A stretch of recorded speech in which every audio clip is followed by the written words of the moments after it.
Hi there, tudo bem? Bom, eu sou Georgia Moreira, English Teacher, e há alguns dias eu lancei uma enquetezinha lá no Instagram, que é onde eu converso com os meus alunos, que as pessoas me perguntam e etc. Eu tô sempre falando de inglês lá. E eu dei algumas opções de temas sobre os quais eu pensava em falar. E nessa enquete eu dei a opção de falar sobre phrasal verbs ou English Grammar. E English Grammar ganhou, para minha tristeza, porque eu queria muito falar sobre phrasal verbs e estou pensando numa forma de tratar eles. Mas, enfim, esse vídeo de hoje ele é super curtinho, tanto que eu estou aqui segurando a minha mãozinha para falar, porque eu estou separando conteúdos, fazendo resumo e tudo mais para falar sobre a gramática. Mas antes disso, eu acho importante fazer uma introdução leve explicando como estudar a gramática, porque muita gente não sabe o jeito certo de estudar a gramática. E aí tem gente que fala, não estuda a gramática, mas estuda a gramática. Mas como estuda a gramática? Ou por que estudar a gramática? Ou como assim? Então, hoje eu estou aqui justamente para falar sobre isso. Muita gente hoje fala que não é tão importante estudar a gramática do inglês ou de outro idioma quando você está aprendendo. E existe um ponto de razão nisso. Eu não discordo, eu só acho que as pessoas não entendem direito como que é. O que acontece? A gente tem alguns tipos de gramática, são vários tipos. E quando a gente fala gramática, geralmente as pessoas pensam na gramática normativa de uma língua. Que é aquilo que você vê no livro, que fala assim, isso daqui é um adjetivo, isso daqui é um pronome, isso daqui é um advérbio, isso daqui é um... da terceira, do pretérito imperfeito. Você dá toda aquela classificação lá. E realmente isso não é necessário quando você está aprendendo alguma língua. Tanto que se você for parar para pensar, aqui no português você não vai saber todas as classificações de falar, isso daqui é o substantivo, o sujeito feminino, composto... Você fala a língua, certo? E quando a gente vai estudar o inglês, o espanhol, o que quer que seja, existe uma tendência muito forte de pegar esses livros de gramática e usar aquilo como se fosse uma regra de vida. E nesse sentido, eu concordo que realmente não é necessário. Porque na hora de falar, você não vai pensar, esse daqui é um pronome composto. Você não vai soltar a classificação. A sua cabeça ela não vai recorrer a esse tipo de coisa para você falar. Você simplesmente vai pegar e falar. Então, esse tipo de gramática normativa, seja do inglês, seja do espanhol, seja do que for, nem sempre é o jeito mais indicado de você estudar uma língua. O que não significa que não seja importante. Por exemplo, eu sou professora, então eu preciso da gramática normativa, eu preciso da regra, porque eu tenho que explicar para um aluno.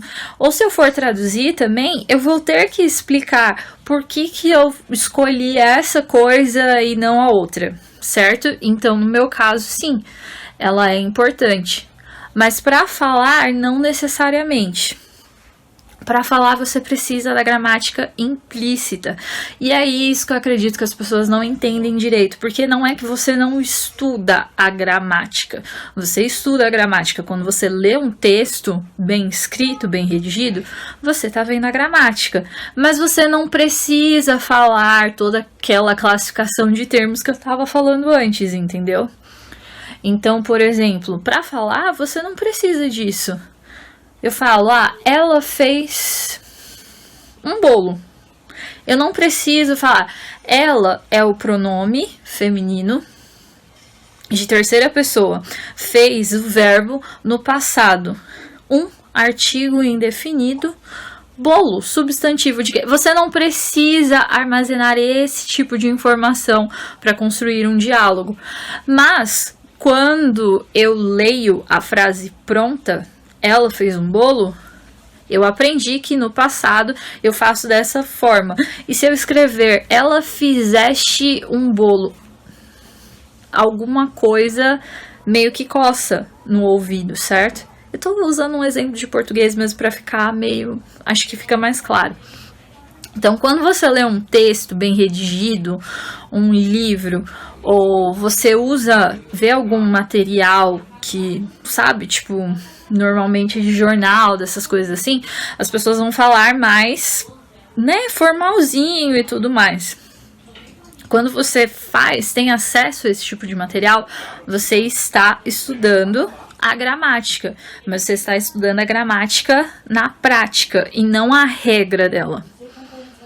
E enfim, eu queria falar só isso mesmo hoje, porque eu tenho que preparar uns negócios aqui, mas assim, estudar a gramática ela é importante, mas se vocês forem, né, ela dá um pouco mais de segurança pro falante, mas nunca faça da gramática, e quando eu tô falando da gramática normativa mesmo, com um livrinho e tudo mais, o foco principal dos seus estudos. Você sempre precisa ter mais materiais de leitura, de input, que a gente fala, porque isso é o que leva à fluência de fato. Então você olha ali a regra, né, tanto que me perguntam direto, que livro que você recomenda para gramática? De inglês eu sempre recomendo o Basic Grammar in Use. Aí tem britânico, tem americano, depende do que você prefere, né? Mas Basic, toda a linha lá do Grammar in Use, eu acho ela fantástica, porque é pouca explicação em uma folha de exercício, é tudo que é necessário. Mas nunca faça disso, tipo, eu vou passar 30 horas estudando esse livro e eu não vou entrar em contato com a língua, porque não funciona. Vocês precisam de mais contato com a língua, com a gramática vista nesses tipos de materiais que eu falei, do que a regra em si, certo? Tanto que é por isso que eu gosto desses livros, porque eles não tem toda aquela enrolação, sabe? Ele dá ali um exemplo, mas ele não fica muito parecendo um gramático todo fresco falando. Mas enfim, eu vou parar por aqui porque eu preciso preparar algumas coisas. Então, mais pra frente eu vou falando alguns resuminhos de gramática. Bye, see ya!